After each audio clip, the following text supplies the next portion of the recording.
బ్లాంక్గా వదిలేశారు. ఫ్యూచర్లో ఎవరు బలిదానం ఇస్తారో వాళ్ళ పేర్లు రానికి సిద్ధంగా ఉన్నాం, కానీ కాశ్మీర్ వదలమన్నటువంటి సందేశం దాంట్లో ఉంది. అన్ఫార్చునేట్లీ మనం అక్కడ వెళ్ళలేము, సెక్యూరిటీ ఉంది కాబట్టి, ఇంతమందిని తీసుకువెళ్ళాలంటే చాలా కష్టం కాబట్టి. తర్వాత కొంతమంది వెళ్తామని అన్నారు, వాళ్ళు వెళ్ళే ప్రయత్నం చేస్తున్నారు.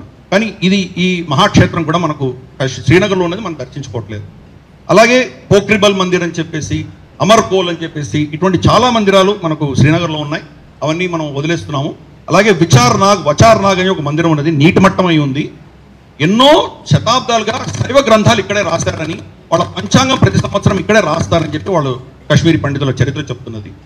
అలాగే అమీరా కదల్ అన్నటువంటి బ్రిడ్జ్ పక్కన పంచముఖి హనుమంతుడి యొక్క ఆలయం ఉన్నది, అక్కడ కూడా పంచముఖి శివలింగాలు ఉన్నాయి అక్కడ. ఇది కూడా మనం చాలా నేరో అక్కడ రోడ్, అది మనం ఇన్ని బస్సులు ఇంతమంది తీసుకెళ్ళడం చాలా కష్టం. కాబట్టి ఈసారి మీరు మళ్ళీ కాశ్మీర్కి వెళ్ళినప్పుడు తప్పకుండా ఇవన్నీ దర్శించే ప్రయత్నం చేయండి మీరు. అలాగే అక్కడ ఒక మస్జిద్ ఉన్నది, దాని పేరు షా హమ్దాన్ మస్జిద్. ఒకప్పుడు ఇది భవ్యమైనటువంటి భద్రకాళి అమ్మవారి గుడి, దాన్ని షా హమ్దాన్ అన్నటువంటి ఒక సూఫీ దాన్ని కబ్జా చేసుకొని దాన్ని మస్జిద్గా కన్వర్ట్ చేశాడు అతను. కానీ కాశ్మీరీ పండితులు దాని గోడ వెనకాల సింధూరం రాసుకొని మర్చిపోకూడదు తరతరాలని చెప్పి వాళ్ళు ఉంచుకున్నారు. ఇప్పుడు ఇక్కడి నుంచి ఈ మస్జిద్ నుంచి వచ్చేటువంటి మెట్లని వాళ్ళు బ్లాక్ చేసేసారు ముస్లిమ్స్. ఇక్కడికి వెళ్ళాలంటే కూడా కష్టం. ఈ ఫోటో ఉంది కాబట్టి మనకు కనీసం ఇక్కడ ఉందని మనకు తెలుసు, తప్పితే ఎవరికి తెలియదు ఇది. దీని లోపల ఫోటో నేను తీశాను, మీరు చూసారంటే దీని లోపల గర్భగుడి ఉంటుంది, కానీ వాళ్ళు ఈ మూలకు పూజ చేస్తారు. గర్భగుడి అలాగే ఉంది, విగ్రహం లేదు, ఈ మూలకు ఏదో వాళ్ళు ఇస్లామిక్ ఏదో పెట్టుకొని పూజ చేస్తారు. అంటే స్పష్టంగా ఇది కట్టడం అన్నది ఏదైతే ఉన్నదో అది ఇస్లామిక్ కట్టడం కాదు అని స్పష్టంగా అర్థమవుతుంది. భద్రకాళి అమ్మవారి గుడి అది. అలాగే జీసస్ క్రైస్ట్ అన్న వ్యక్తి ఉన్నాడు అని అది చరిత్ర నమ్మిన వాళ్ళు ఎవరైతే ఉన్నారో, ఆయన చనిపోయి ఆయన సమాధి ఇక్కడ ఉంది అని చెప్పి నమ్ముతారు చాలామంది. శ్రీనగర్లో ఆయన సమాధి అని వాళ్ళు నమ్మేవాళ్ళు కొంతమంది ఉన్నారు. అది కూడా ఇక్కడ మన రోజ్బల్ అన్న ప్రాంతంలో ఉన్నది. అలాగే దక్షిణ కాశ్మీరంలో మనం ఏ క్షేత్రాలు మనం చూడలేకపోతున్నామో ఇప్పుడు దాని గురించి కూడా చూద్దాం మనం. పహల్గామ్ మీలో చాలామంది వెళ్ళి ఉండొచ్చు, బహుశా అమర్నాథ్ యాత్ర చేసిన వాళ్ళు కావచ్చు, లేదా పహల్గామ్ వెళ్ళిన వాళ్ళు. ఇక్కడ పహల్గామ్లో ఉన్నటువంటి గుళ్ళు ఉన్నాయి, అది మనం ఈసారి వెళ్ళట్లేదు. అమర్నాథ్ తెలిసిన విషయమే, అమర్నాథ్ కూడా మనం వెళ్ళట్లేదు. అలాగే ధజీవాడ అని చెప్పేసి ఒక ప్రాంతం ఉన్నది, గుహలో శివాలయం ఉంటుంది, దీన్ని చోటా అమర్నాథ్ అని పిలిచేవాళ్ళు. అంటే ఇక్కడి నుంచి అమర్నాథ్ యాత్ర కాశ్మీరీ పండితులు ప్రయాణం ఇక్కడి నుంచి మొదలయ్యేది వాళ్ళది. ఈ చోటా అమర్నాథ్ వచ్చేసి బీచ్ బిహార్ ఇందాక చూసాం కదా 11 శివలింగాలు, అక్కడి నుంచి ఒక 10 కిలోమీటర్ల దూరంలో ఉంటుంది ఇది.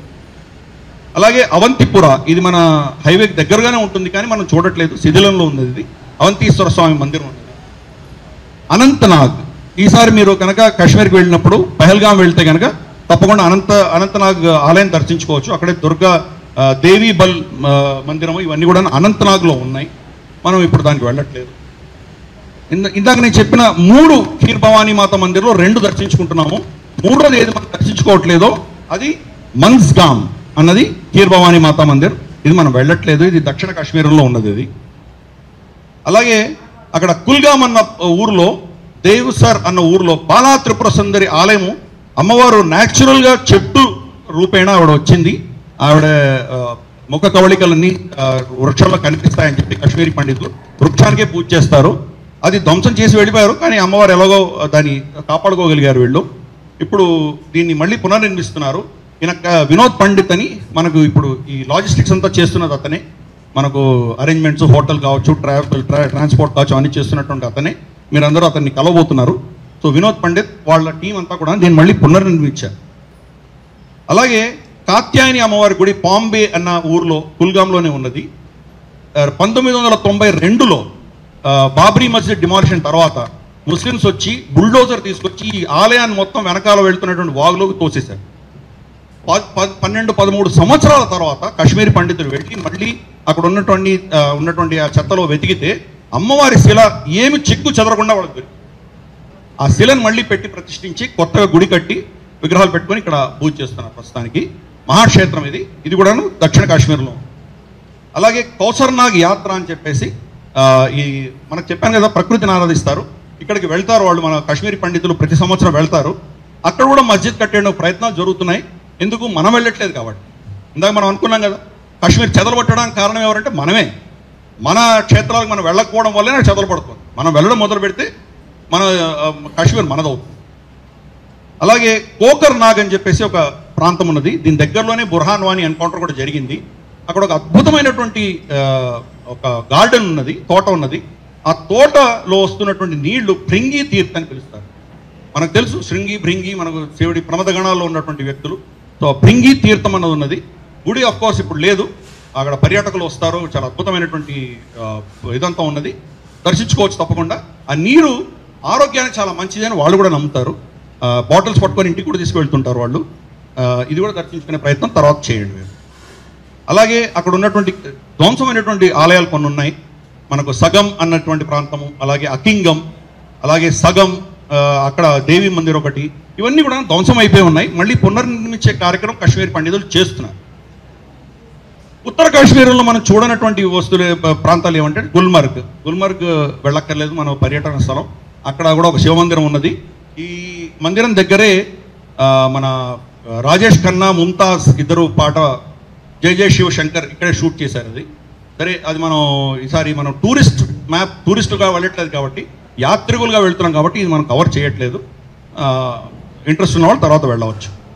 అలాగే మన దారిలో మనం వెళ్తున్నప్పుడు, నార్త్ కాశ్మీర్కి వెళ్తున్నప్పుడు రోడ్డు పక్కనే మన ఈ రెండు శిథిలమైనటువంటి ఆలయాలు చూడవచ్చు. బస్సులో నుంచే మీరు చూడండి. పాటన్ అన్న ఊరు వచ్చినప్పుడు సుగంధీషా టెంపుల్ అనేది ఊరి బయట ఉంటుంది. అంటే ఊరు ఎంటర్ అవుతున్నప్పుడు ఊరి మధ్యలో శంకర గౌరేశ్వర టెంపుల్, రెండు కూడాను మనం వెళ్తున్నప్పుడు రైట్ సైడ్ మీకు మెయిన్ రోడ్ మీదే ఉంటాయి. మీరు దారిలో చూసుకుంటూ వెళ్ళవచ్చు. చందర్హామా అన్న ఊరు ఉన్నది, ఇక్కడ కూడా మనం వెళ్ళట్లేదు. అలాగే మానస్ బల్, ఆ గుడిని ఎక్స్కవేట్ చేస్తే కనుక గణపతి ఇవన్నీ బయటకు వచ్చాయి, కానీ మొత్తం గుడిని ఇంకా ఎక్స్కవేట్ చేయలేదు. అది ఇవి కూడా మనం చూడట్లేదు. సుంబల్ అన్నటువంటి ఊరున్నది, అక్కడ కూడా మనకు శివలింగం ఇవన్నీ ఉన్నాయి, మహాక్షేత్రం. అది కూడా మనం కవర్ చేయట్లేదు. ద కాశ్మీర్ ఫైల్స్, మీరు ఎవరైనా సినిమా చూసుంటే దాంట్లో యాక్ట్ చేసినటువంటి హీరోయిన్ పేరు భాషా సుంబల్. ఆవిడ పూర్వీకులు ఇక్కడి నుంచి వచ్చారు. సుంబల్ అన్నటువంటి ప్రాంతం ఇది. అలాగే బారాముల్లాలో రఘునాథ్ మందిరం ఉన్నది, అక్కడ కూడా మనం వెళ్ళట్లేదు, ఎందుకంటే అక్కడ ట్రాఫిక్ ఆపలేం, మనం ఇన్ని బస్సులు ఆపలేం కాబట్టి వెళ్ళట్లేదు. అలాగే మనకు అక్కడ బారాముల్లాలోనే గుప్త గంగా అని ఉన్నది, ఇది కూడా సిఆర్పిఎఫ్ క్యాంటన్మెంట్లో ఉన్నది. చూద్దాం, వీలైతే కనుక వెళ్ళే ప్రయత్నం చేద్దాం. బహుశా ఇప్పటికైతే దాన్ని మనం అనుకోలేదు. అలాగే గురుద్వారా ఉన్నది, అక్కడ వాళ్ళ గురువు అయినటువంటి హర్గోబింద్ జీ అక్కడికి వచ్చారు. ఆయన ఏ చెట్టు కింద కూర్చున్నారో ఆ చెట్టు చనిపోయిన తర్వాత ఆ చెట్టు మొండని తీసుకొచ్చి ఇక్కడ పెట్టి వాళ్ళు ఆరాధన చేసుకుంటారు.